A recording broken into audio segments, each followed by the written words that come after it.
Happy Memorial Day, everyone. This is Rob in the Abyss, and I'm going to start with a moment to thank all of those who have served and given their life for our country, for our freedoms, for our sacrifices that we get to have because of these unbelievable people.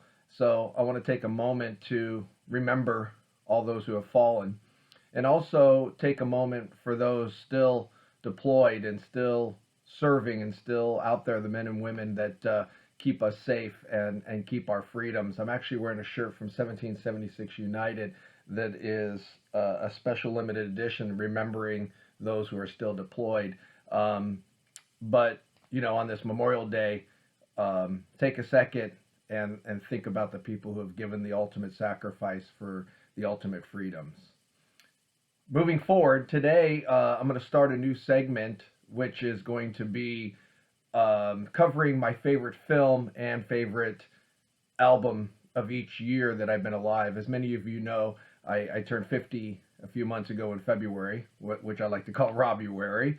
But I started thinking about what are my favorite films, and I thought it would be cool to do a segment. But then realizing I have so much media that why wouldn't I do my favorite film and then also my favorite album of each year? And it's kind of tough because there's a lot of options. Some years it was pretty clean cut, and in other years there was a lot of options, and in other years there wasn't that many options. So it was fun to kind of go through each year and then kind of tweak and change, and it may change as we go here, but it's fun, and it'll be interesting to see as you guys watch the videos and you have your own opinions, or maybe I talk about a movie you haven't seen, or maybe something that you like for a year that I haven't seen, although that's highly unlikely. But it'll be fun to see everybody else's list and their thoughts and what they come up with. Anyways, for 1970, the film side was pretty easy. It was pretty clear cut, and it kind of worked out that this film would be the film I chose today on the first day, Memorial Day, of doing this segment, and that is Patton. The first thing I think of when I think of Patton is, of course, I think of my dad, RJ. He was a huge World War II buff, and he loved this film, and so I was introduced to it pretty young in my life, and when you're young, you don't really understand or appreciate the film as much as you do now. And that's actually one of the criterias that I have with what I'm doing here is on the film side, how do I remember the movie? But then also, would I still watch it today and how it stood the test of time? So those are some of the criterias that I've gone through. And Patton really stands the test of time for many reasons. Number one, I love the way it was filmed. And they really don't make movies like this anymore. It almost feels like you're watching a documentary within the film in the way it was shot. And then on the flip side with George C. Scott, we talk about actors either acting or living. My last episode we talked about dealing. George C. Scott is dealing. You're watching George C. Scott, but you're also watching Patton. It's one and the same. And that is the ultimate performance when it comes to acting. He really gives us that, So he really takes us on the journey of watching General Patton and what he was about. And you get the side of him that is tough and forces his troops to have expectations and discipline and that kind of stuff. But then you also get the side of him where he was very compassionate about them and them giving the ultimate sacrifice. The movie was released in New York on February 4th of 1970, and then April 2nd, 1970, all through the United States. Not all of my films that I will go through all these years will be Academy Award winners, but this one certainly is. It's well done. And one of the cool things about this film that I really enjoy, even when you watch it on Blu-ray or DVD, is the intermission part. You don't really get that in movies anymore, where you're watching and all of a sudden it just is black and it says intermission, and then you get the music in the background, and then it picks back up with the second half. It's kind of neat to have that aspect. They don't do that in film anymore. But it starts off with that famous monologue with the flag in the background, and it's got to be one of the longest monologues in film history. But he's just talking to his troops, and you never see the troops.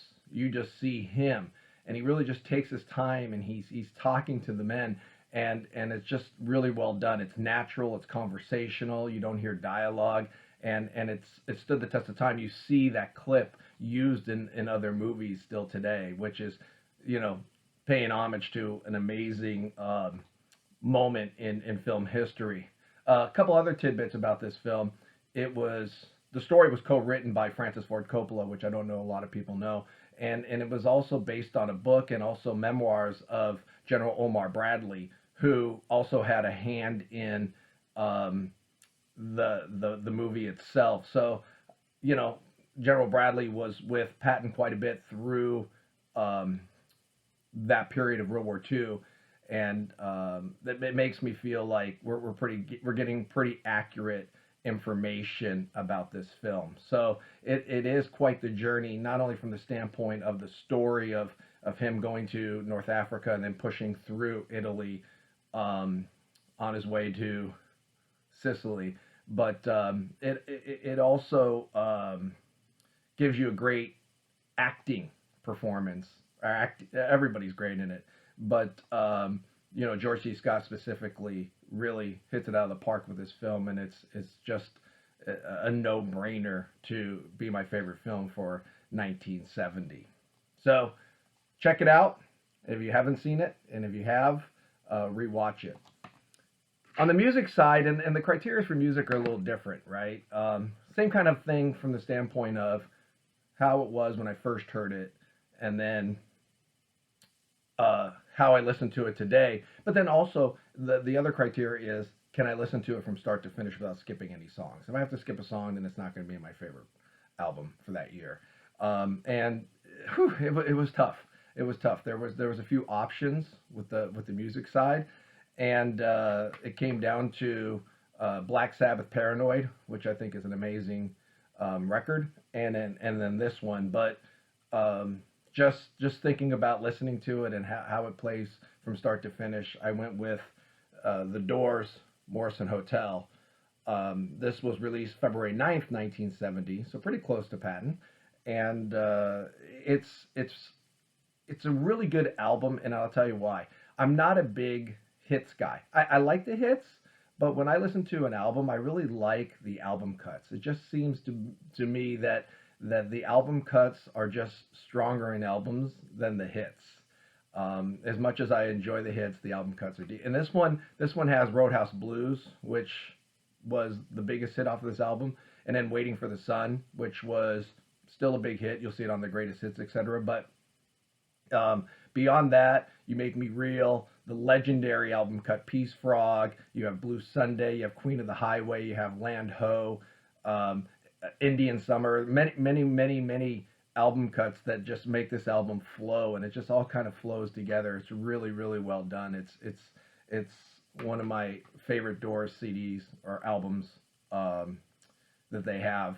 A couple cool tidbits about this is this photo was taken at the Morrison Hotel in downtown Los Angeles, and they weren't given permission to take the picture, so they waited till the desk clerk left his post for a minute. They jumped into their positions and were able to get the photograph taken, and that's the legendary cover of this album, which is kind of neat. And the other thing that's cool about this is that when it was released as a album, side A was the Hard Rock Cafe, side B was the Morrison Hotel. And later on, Hard Rock Cafe, after seeing this album, went ahead and use that name for their business, which is famous today. So I don't know if a lot of people realize that the name Hard Rock Cafe came from this album. Yeah, if you're a Doors fan, and what's funny is I wasn't really a Doors fan until I was in college. I had heard some of the songs and I liked some of the music, but I took a history of rock class in college, and that was when I really started understanding what the in-depthness of the Doors and how they came together and how it worked out for them, and how Morrison, wrote along with Robbie Krieger and the whole band. But, Yeah, I think a lot of their stuff is genius. It's unique. The sound is very unique. You know, when you hear them, you're like, oh, that's the Doors. And so in the early '90s, I really started listening to the Doors and became a big fan. And that was right around the time when the movie came out. So it was a little extra to be able to get into the Doors. But if you haven't listened to this one, you need to check it out. It's one of their not as famous records, but it really is. It is a really good listen. So, anyways, those are my two for 1970. The Morrison Hotel on the music side, and then Patton on the film side. Check them out. Leave your comments in in the comment section. Let me know what your favorite film or album was for 1970, and we'll see you tomorrow with 1971.